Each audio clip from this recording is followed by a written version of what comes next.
When these 90s are aimed accurately, they're poison to enemy bombers. But it takes accurate fire control instruments and men that can handle them to point guns at a target that's doing 300 miles an hour or more. That's why new and better instruments are constantly being developed for you to use. Here's the latest result of this research, the radio optical height finder, called the SCR-547. Instead of the intermittent altitudes obtained by the stereoscopic height finders M1 and M2, the 547 furnishes a continuous flow of accurate altitudes to the director. It does the job simply and quickly without need for highly specialized men to run it, and with a minimum margin of error. The SCR-547 is a compact and mobile unit. When on the march, the radio set leads the convoy, followed by the spare parts truck, the power plant truck, and one carrying the crew.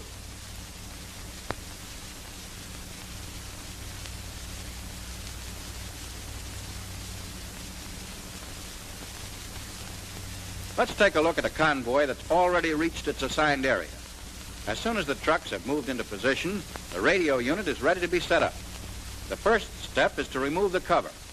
Meanwhile, those men on the upper deck of the trailer unlock the caster wheels and drop them to the ground so they'll hold the trailer up when the tractor drives away. The electric brake cable is disconnected and the coupler is released. But be sure the trailer handbrake is set before you let the tractor drive off to its parking space.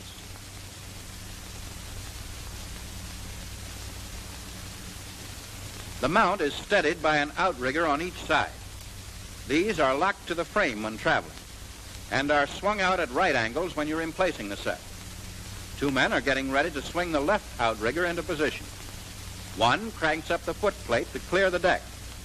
The other takes the brace tube from its brackets. If the foot jams against the ground like this, it's because the foot plate hasn't been cranked up far enough. The brace tube fits into a socket in the trailer deck and one in the jack end of the outrigger. These braces are plenty important.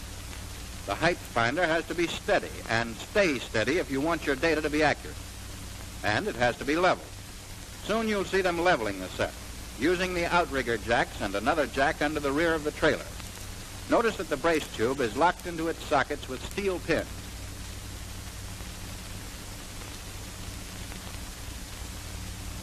Now for the reflectors. The two men at the pedestal uncover the transmission line connectors, or brass hats. The covers keep moisture or dirt from shorting the whole set and throwing it out of action. They lay back the swing bolts so the reflectors can be swung up and locked. Meanwhile, the pedestal is unlocked and lowered onto roller bearings so it'll traverse smoothly. The socket cover in each reflector is unscrewed, and the antennas or dipoles are brought in from the power truck. One dipole transmits the radio signal, one receives the echo. Here, the transmitter dipole is being fitted into place. A lock nut is tightened to hold it there.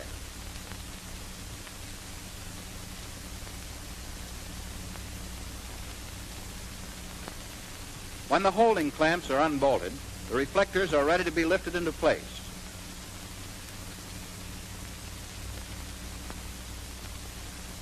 Now let's leave the set and see what's been happening at the power plant. It's a 7.5 kilowatt, 60 cycle single phase alternator powered by a gasoline engine. The power cable is connected to the generator by a regular plug-in socket.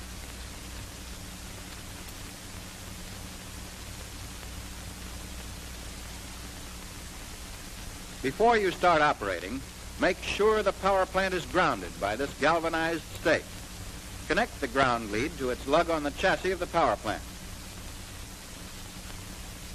Assuming your power plant is ready for action, there's only one thing left to do. Connect it up to the set. The cable plugs in at this junction box on the trailer's forward deck. That other socket on the side is for the cable that will be plugged in later to carry altitude data to the director. Back to the reflectors now.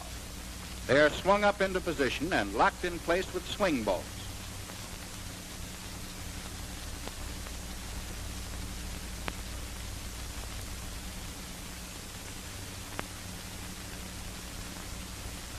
At the same time, the tracking telescopes are mounted.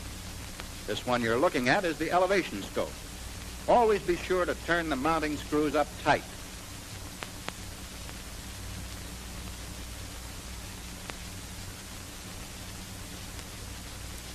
And don't forget to plug in the light cord so you'll have light on the crosshairs at night. Then release the elevation hand wheel and move it to be sure it's free.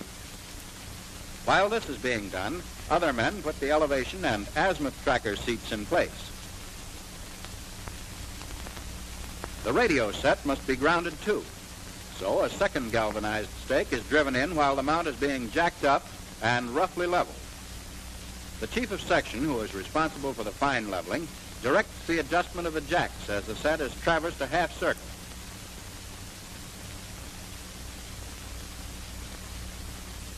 Here you see the rear jack being adjusted.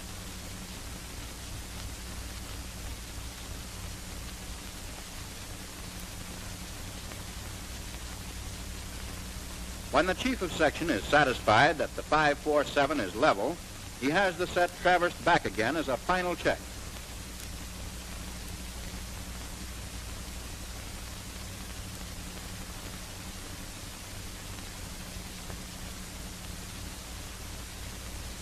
Now, all connections have been checked and the SCR-547 is ready for use.